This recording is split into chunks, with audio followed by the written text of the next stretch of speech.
The island of Sodor is surrounded by beautiful blue sea. It has fields of green and sandy yellow beaches. There are rivers, streams and lots of trees where the birds sing. There are windmills and a coal mine and docks where visitors to the island arrive.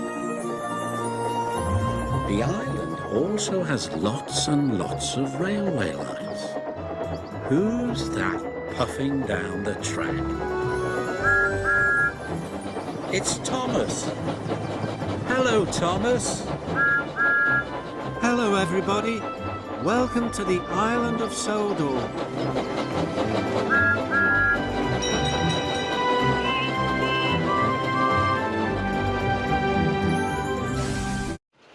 Skarloey had been to the works to be mended. He felt much better.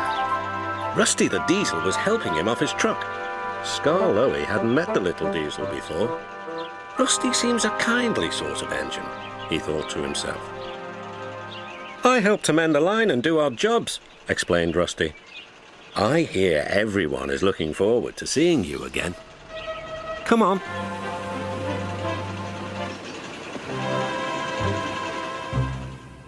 Peter Sam was feeling depressed. He was still getting over his accident, but he wanted to start work again. The Fat Controller wouldn't let him. Another day's rest will do you good, he said. Besides, I've got a surprise for you. For me, sir? How nice, sir. What is it, sir? Wait and see. The surprise was Skarloey. Oh, said Peter Sam, I'm glad you've come home. They lit Skarloey's fire and he sizzled happily. I feel all excited, he said, just like a young engine. Now, tell me all the news. I see you've met Rusty, said Peter Sam. Yes, I like that diesel. So do I, replied Peter Sam. It's a pity Duncan doesn't. Who is Duncan? He came as a spare engine after my accident, replied Peter Sam. Is he useful? He keeps busy and I'm sure he means well, but he's bouncy and rude. He sings and sways and swivels around. His driver calls it rock and roll. I understand, said Skarloey gravely. His driver interrupted. Duncan has done it again. He's stuck in a tunnel. Come on, old boy. We'll have to get him out. Skarloey was pleased.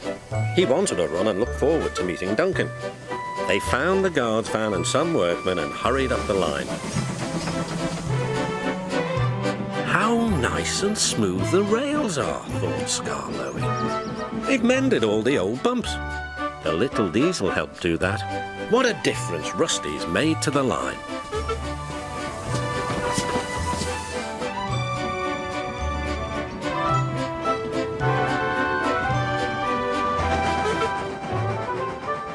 Quite soon they found Duncan. He was stuck at the far end of the tunnel, and he was very cross. I'm a plain blunt engine as speak as I find. Tunnels should be tunnels and not rabbit holes. This railway is no good at all. Don't be silly, snapped his driver. This tunnel is quite big enough for engines who don't rock and roll. It took some while to clear away the rocks and set Duncan free again.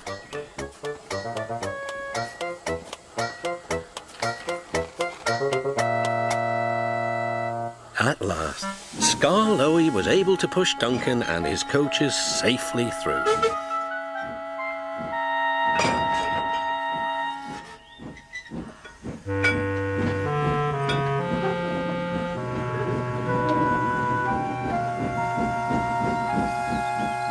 The guard's van was left on the siding, and the workmen stayed to make sure everything was safe.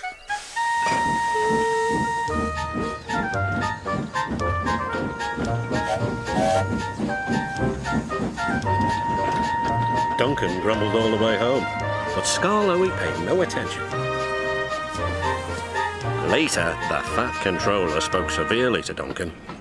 Listen to me. There is nothing wrong with that tunnel. You stuck in it because you tried to do rock and roll. Tunnels are not dance floors, and you are not a pop star. The Fat Controller gave his full attention to Duncan's funnel. If it happens again, he ended, ominously, I shall find ways to cut you down to size. In other words, your career is on the line. Need I say more? Duncan thought the Fat Controller had said quite enough, and he remained completely silent and still for at least a whole evening.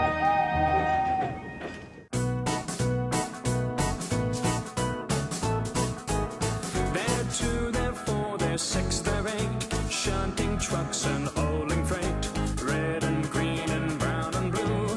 They're the really useful crew, all with different roles to play, around Tidmouth sheds or far away, down the hills and round the bends. Thomas and his friends. Thomas, he's the cheeky one. James is vain but lots of fun. Percy pulls the mail on time. Gordon thunders down the line. Emily really knows her stuff. Henry, a toots and a hops and a puffs. Edward wants to help and share. Toby is wise and square. They're two, they're four, they're six, they're eight. Shunting